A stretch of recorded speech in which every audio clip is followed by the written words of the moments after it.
Yeah, this is some of the footage from the recent Flight 4. From the beginning to the end of the flight, most of us were likely focused on the rocket's journey and any issues that arose. However, let's take a moment to return to Starbase and examine the Launchpad where Starship lifted off. There's a lot to discuss here, including both advancements and challenges. So what is the current status of the Launchpad? How will SpaceX upgrade it for the upcoming flight? Join us as we dive deep into these topics on today's episode of Great SpaceX. From high camera angles, we once again witness the remarkable scenes created by SpaceX's Starship. This flight marked a significant milestone with the successful landing of both Starship stages for the first time, setting the stage for many subsequent strides. The Launchpad played a crucial role in making this spectacle possible. Post-flight images of the Launchpad have surfaced, showing that, overall, there was no significant damage to the launch system.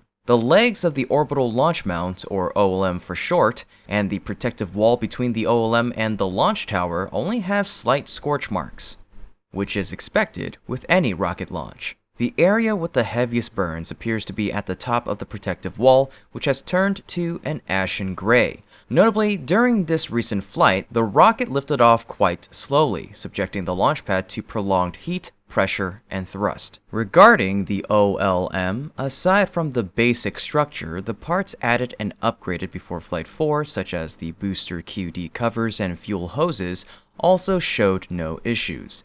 These components sustained significant damage after Flight 3, prompting SpaceX to replace the fuel hoses and BQD covers and upgrade the motion mechanism. As a result, the liftoff process went smoothly, ensuring the safety of all elements. Additionally, the holding clamps replaced before Flight 4 have also performed reliably. Looking up at the launch tower, the chopstick system appears to be functioning well. After the launch, it was lowered for further inspection by the workers, but overall, the chopstick system won't need any major repairs. Meanwhile, the surrounding infrastructure, especially the tank farms, remained unaffected by the flight.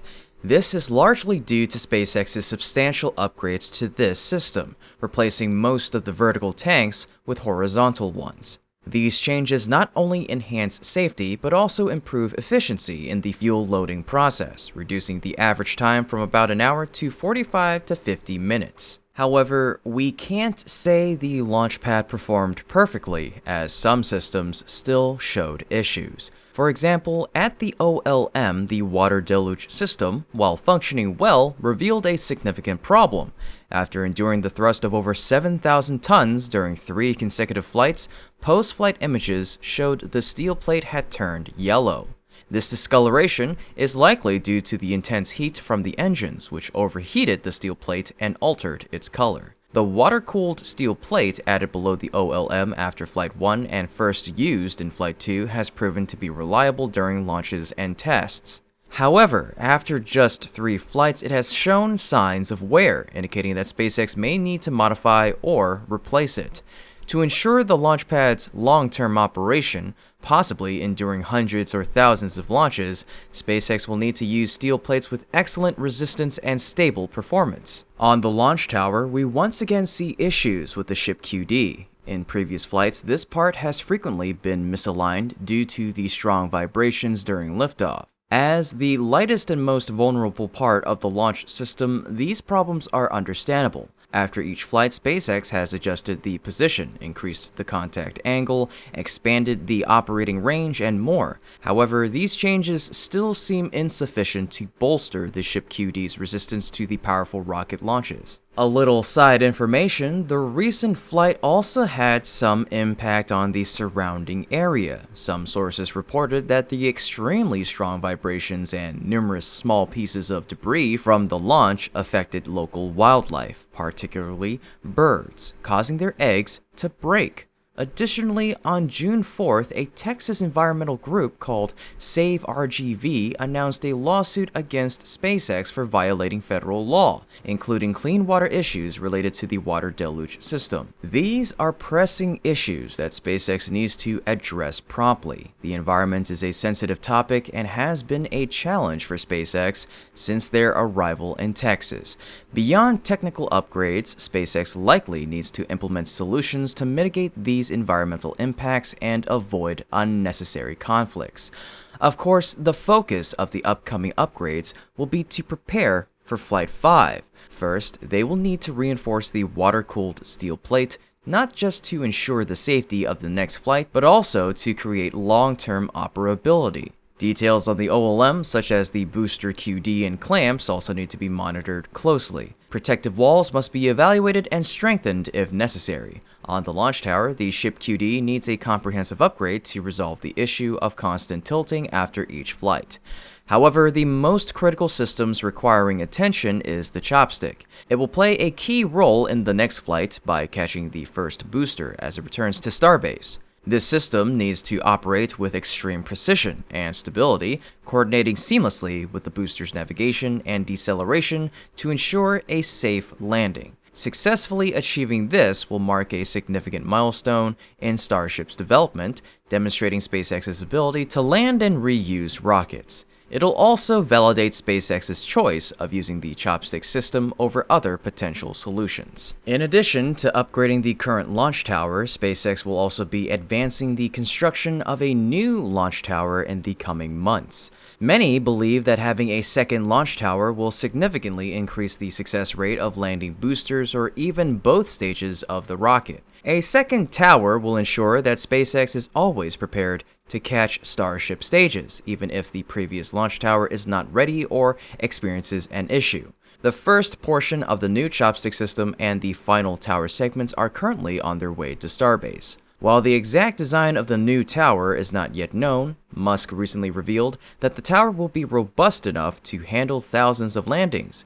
He also mentioned that the tower is actually taller than Mechazilla from the movie, so giant Mechazilla arms catch this gigantic rocket. It is truly exciting to anticipate the new designs of the launch tower. Do you think it'll be different from the current one?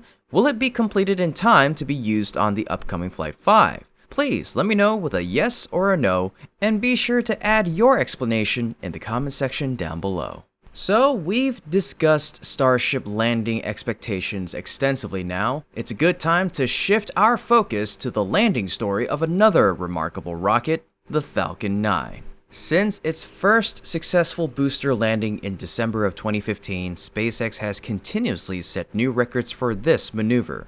Recently, they achieved yet another milestone in this area that they are mastering. Specifically, on the evening of June 7th, SpaceX launched the Falcon 9 from SLC-40 to deploy 22 broadband Starlink satellites into orbit. Liftoff occurred at 9:56 p.m. EDT. Approximately 8.5 minutes later, the first stage of the Falcon 9 returned to Earth as planned, landing vertically on the SpaceX drone ship, a shortfall of gravitas, stationed in the Atlantic Ocean. Meanwhile, the Falcon 9's upper stage continued carrying the 22 Starlink satellites to low Earth orbit, deploying them 52.5 minutes after liftoff. This launch marked the 59th orbital mission of the year for SpaceX. Impressively, it was also the 16th launch and landing for this particular booster, as stated in SpaceX's mission description. Notably, 12 of these flights have been dedicated to Starlink missions. However, the standout achievement of this mission is that it represents the 300th landing of the Falcon 9 rocket. Following the successful landing, SpaceX announced Falcon 9 lands for the 300th time, marking a significant milestone in the rocket's remarkable journey.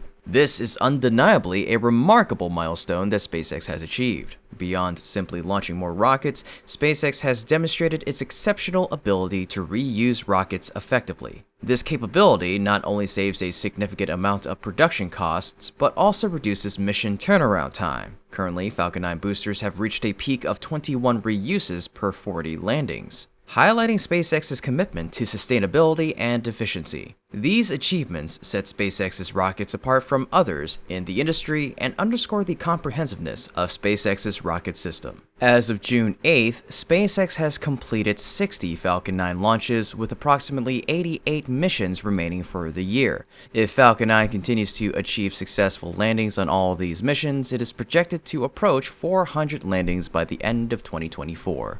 Perhaps sometime early next year, we'll reconvene to discuss Falcon 9's new record of 400 landings.